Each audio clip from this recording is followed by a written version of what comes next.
Welcome to the MVP module. Now that you've tried out one or a couple of ideas for fun with the prototype/weekend project, we're going to start getting into some serious 20% project territory. In this module, we're going to take one of the weekend projects you liked and build upon it. In order to do this, we'll be expanding it into a month-long project, or MVP. The goal of the MVP is to be impressive enough that a newspaper would want to feature what you're working on. Don't get stressed out about this though, because it doesn't necessarily mean that you have to do something mind-blowing. For instance, you could run a tutoring initiative that helps 10 kids but uses a really novel approach, like combining famous sports topics using math and physics. Then invite a journalist to come attend one of your sessions. Trust me, that is plenty impressive. That brings us to one of the main points of the MVP.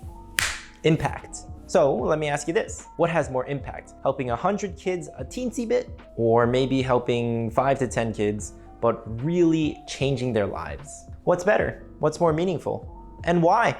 Well, to be honest, it really depends on the project. Helping 100 kids in your community could totally earn you a stamp of legitimacy, but so could getting a journalist to come interview one of the 5 kids whose lives you totally turned around. Ultimately, it all boils down to whether or not you embraced 2 of the I+ letters we discussed earlier: people and social impact. The P is not just about how many people you serve, but more importantly, who you serve and how you serve them.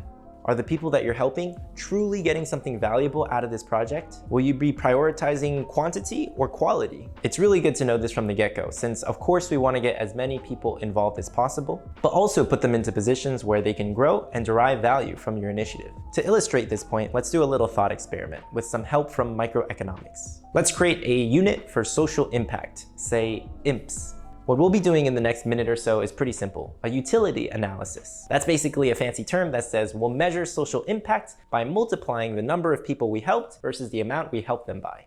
Of course, this is a vast oversimplification, but it is still a valid starting point. For instance, let's say you help 100 people, but only by a small amount, 5 IMPs. So then you would have a total of 100 times 5, or 500 IMPs of impact. But then, let's say you did a different project where you helped 10 kids, but you helped them by a huge amount, 80 IMPs per kid. So then your total impact would be 80 times 10 for a total of 800 IMPs of impact. Note that this model of treating impact like units only works if you are truly bringing value to your constituents and benefiting society. Are you raising money, increasing awareness, bringing people together? Your MVP is going to be a microcosm of a larger social change that you could instigate if you expanded your initiative. While it should still be rooted in something you're interested in, the MVP, or month-long project, is the first step to helping you share your gift and vision with others. Talents that you can indulge in yourself are treasures, but sharing those talents with others is how to become truly indispensable. As a result, you'll see in this module we'll start to dive more deeply into legitimacy and social impact. With all that said, we will still be emphasizing speed over quality and execution over planning. So get ready, because we are about to start doing something real, something that will stop people in their tracks. It'll get them thinking what you're doing is not just a passion, but also something truly important, helpful, and inspiring.